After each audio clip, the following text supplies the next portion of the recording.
welcome back. This is going to be the next part for my Rex listener series, Norman's twin sister. Just to give you a reminder, your character is named Lena. So I hope you guys enjoy this, and I love you all. Bye! Norman looked behind the corner only to see Mom's piercing purple eyes staring back inside Emma's emerald gleam. And a slow smirk went across her face. It was more like a calculated smile. You do like it here at this house? Isabella said. Of course I love the house, and you, Mom, Emma said, hugging Isabella. I wonder what Connie's doing right now. Emma said, her voice muffled against Isabella's shoulder. Did you know? Connie said she wanted to be a mother like you when you grow up? When she grows up? Their eyes were piercing through each other as if they were trying to look through their skulls. Lena and Norman were from the sidelines now. Yes, I know, Isabella said. I'm looking forward to it. I know that Connie will become a lovely adult and a good mother. She knows, yet she's so nonchalant. She's so nonchalant about it. Not a crack in the facade, Lena whispered. She's completely impregnatable. I don't even know what that means. They thought as Mom had a crucial smile on her face while looking at Emma. I have to smile, Emma thought. I can't show what I'm feeling. I have to say something. I have to act normal. Smile and... Ray's bell suddenly rang as Lena stepped beside him, her cold, piercing gaze almost trying to rival Isabella's. Dinner. It's ready, Mom, Ray said. Ray. I'll be right there. No, Isabella said as the other children ran out, smiling about the food and yelling. Emma. Lena, let's go, Norman said as they guided each other. Did you three go to the gate yesterday? Isabella said, making the three stop inside their tracks. Emma turned around. So did Lena. Lena had her composure completely facaded, looking at Isabella, getting a slow, crucial smirk on her face. Huh? No? That's against the rules. Besides, we were having too much fun. They were having too much fun playing tag yesterday, and I stay inside my tree all day. You know that. Yeah, I couldn't catch you inside the end, Norman said, looking at Emma. Why do you ask? Never mind, as long as you guys didn't go. Emma collapsed to her knees, tears filling inside her eyes. I'm so sorry. I'm just so relieved, she said, apologizing for going down. It's like my heart suddenly started beating again by now. She's really pushing herself, Norman said, as Lena helped her up. Yeah. Wait, can you get up? Lena said, helping up Emma. Mom is investigating. She knows that the target is now her kids. Is now 2 kids. But she still doesn't know who. She's tracking... The tracking devices doesn't indicate specific individuals. Thank you for the food, the children chanted as they prayed.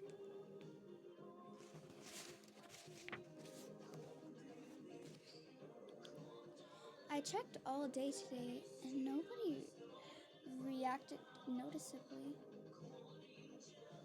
Isabella thought, with a book inside her hand. Emma's pulse was relatively normal when talking about Connie. It's fine. I'll know soon. No matter what. No matter how much they try to hide it. We don't have much time, Norman thought as Lena was back inside the library. We have less than 2 months. I've looked through the entire house last night. If there's hope, it could be in this room. We'll have to outwit Mom and break out before she realizes our plan. And then we all survive. I won't let anybody escape, Isabella said, touching the identification number on her neck. I'm the one that's going to survive, she said, crossing out a new day. Character descriptions. Isabella / Mom. Identification number 73584. Age 31. Height 5'7". Dawn. Identification number 16194. Age 10. Height 5'1". Gilda. Identification number 25194. Age 10. Height 4'6". Phil. Identification number age 4. Identification number 343193994. Height 3'3". Connie. Identification number 78294. Time of death 6 years old. Height 3'9". Little bunny. 1 year old. Yeah. The storage room. Even Mom, who has the key, hardly goes inside of here. The forbidden room. If there's hope, this could be a room. It could be in this room. Chapter 4, The Best Option.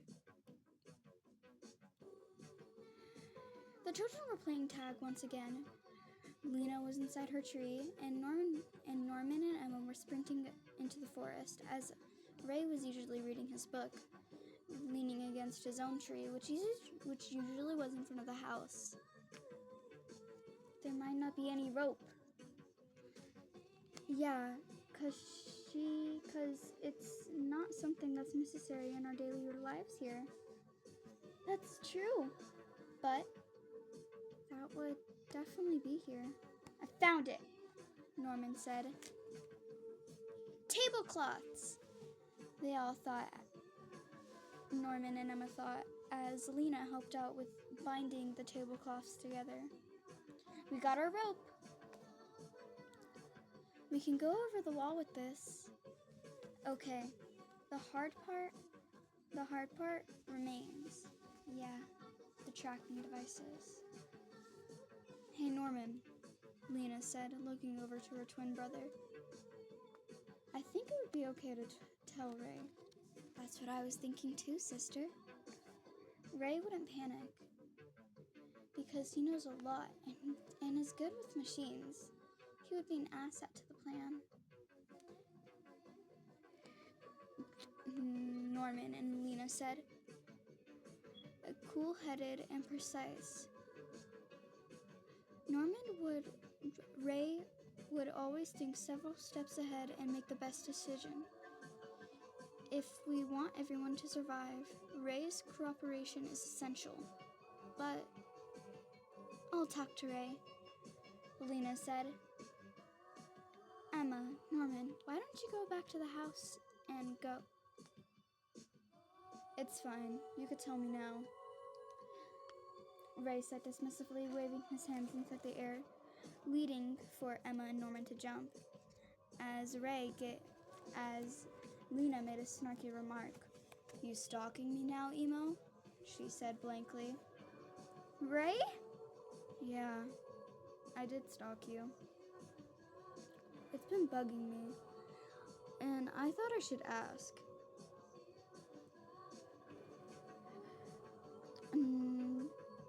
Ray pulled Emma and Norman into a headlock as Lena ruffled Norman's hair, but was essentially under Ray's grip as well, as his hand was on his shoulder, almost on a bruising grip.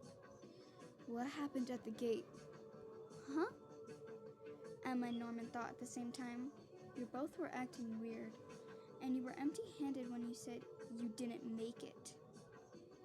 "You're so sharp!" "So of course something happened. Give up." "Ray is so smart too," Emma said. "Will you help us?" "Then let me explain." "Sure. We all have to escape from here," Norman said as he explained the situation to the raven-haired boy. Meanwhile, with Isabella, she was holding the other children's hands as she looked over to her gaze. And the tree where Ray always sat at was empty. Demons, a farm. Mom is the enemy? That's seriously bad. Oh, so that explained the gate and windows. He catches on so fast, Emma thought as Norman smiled. "I'm actually surprised you're believing this so seriously." "Huh? Of course I'd believe it. There's no way Lena and Norman would make up such a stupid lie. They're not you, Emma," Ray said snarkily. "So if we're really going to escape, there are various issues, but bigger number of kids. We can never take everyone, so we should narrow it down to those who can make it. And wait," Emma said. "I want everyone to escape," she said. "And we need your help to make that happen." "Everyone? You're kidding, right?" Lena jumped in. "There are 37 of us total. Most of the children are under the age of 6. These factors are made difficult to escape and even more challenging," Lena said. "I know that, but I don't think it's impossible," Emma said, trying to argue back to the two snarky children. "No, it's impossible. Emma, you don't get it, do you?" Lena said, roughly, her cold, heteromatic eyes piercing into her gaze. One eye was white, which made her completely blind, and her other one was black, almost as if it was an abyss, which made Emma shudder. "Huh? Ray, wait. I see. That's why you said I'll talk to Ray." "You kept it from Emma," Ray said.